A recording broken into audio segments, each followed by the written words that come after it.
Saudara-saudara yang dirahmati oleh Allah, di masa-masa seperti ini, orang mengatakan ada yang zaman akhir dan sebagainya lah. Yang jelas kita mencari orang-orang yang lilo, yang ridho, yang siap untuk mengoreksi diri, introspeksi diri setiap hari itu adalah sangat sulit.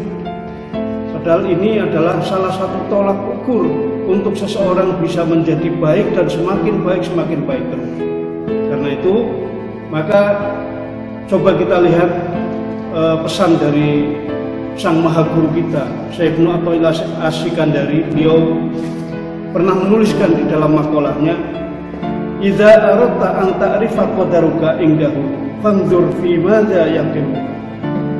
Jadi, jika kita ingin tahu, jika kau ingin tahu kedudukanmu, tempatmu di sisinya, maka lihatlah di mana dia menempatkan dirimu. Jadi, ketika kita ingin tahu kedudukan kita di sisi Allah, maka kita lihatlah di mana kira-kira Allah Subhanahu wa Ta'ala memposisikan kita.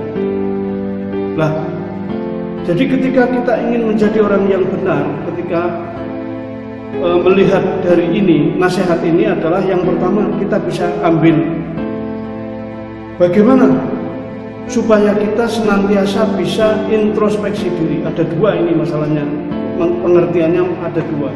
Yang diambil oleh orang awam seperti kita, derajat kita di sisi Allah kira-kira seperti apa untuk kita bisa melihat diri kita itu baik atau tidak di sisi Allah. Itu kalau orang awam melihatnya bisa dari sisi ketaatan dan kemaksiatan. Ini dari sisi orang awam seperti kita semuanya. Dan kita hanya akan membahas fokus pada ini.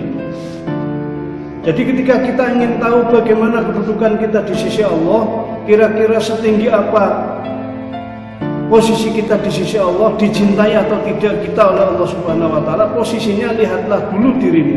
Kira-kira dalam setiap hari posisimu di kemaksiatan dan di ketaatan banyak mana? Ini yang pertama, supaya kita bisa berintrospeksi. Kemudian yang kedua, setelah kita lihat kemaksiatan dan ketaatan, dalam satu hari kita harus melihat itu. Yang kedua, kita lihat di dalam diri kita dalam satu hari full itu, kita banyak ingatnya atau banyak lalainya kepada Allah Subhanahu wa Ta'ala. Itu yang harus kita lakukan. Bolehlah kita bekerja, bolehlah kita melakukan kegiatan lain, tapi satu sisi kesamaannya adalah dimanapun tempat kita berada, pikiran kita selalu kepada Allah Subhanahu wa Ta'ala. Ada saatnya kita kembali kepada Allah Subhanahu wa Ta'ala. Meskipun ingatan kita kepada Allah berbeda-beda. Tingkat orang yang sudah tinggi itu sudah ingatannya senantiasa ke sana, meskipun fisiknya, meskipun jasadnya ada di ruang lain. Ini untuk yang tinggi, tapi minimal kita bisa melihat itu. Dalam satu hari itu kita ingatnya kepada Allah dan tidaknya lebih banyak mana. Nah, itu yang kedua. Yang ketiga, untuk melihat diri kita itu baik atau tidak, dekat atau tidak dengan Allah, dicintai atau tidak dengan Allah. Yang ketiga adalah dalam melakukan kegiatan apapun, keikhlasan kita lebih tinggi atau tidak dibanding mencari pamrihnya. Keikhlasannya kepada Allah Subhanahu wa Ta'ala, niat lillahnya atau niat menolong orangnya lebih tinggi mana daripada pamrihnya.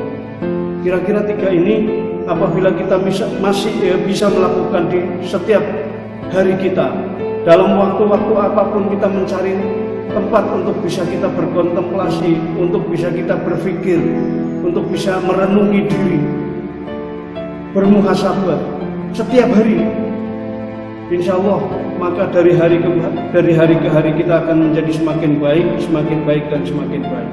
Dan inilah sebetulnya yang dikehendaki di dalam kita melakukan kegiatan malam, sholat malam ataupun qiyamul lail. Itu tujuannya adalah selain untuk minta ampun, adalah untuk introspeksi, sehingga setiap hari grafik kita semakin baik. Dan orang-orang seperti inilah yang dicari di zaman seperti ini.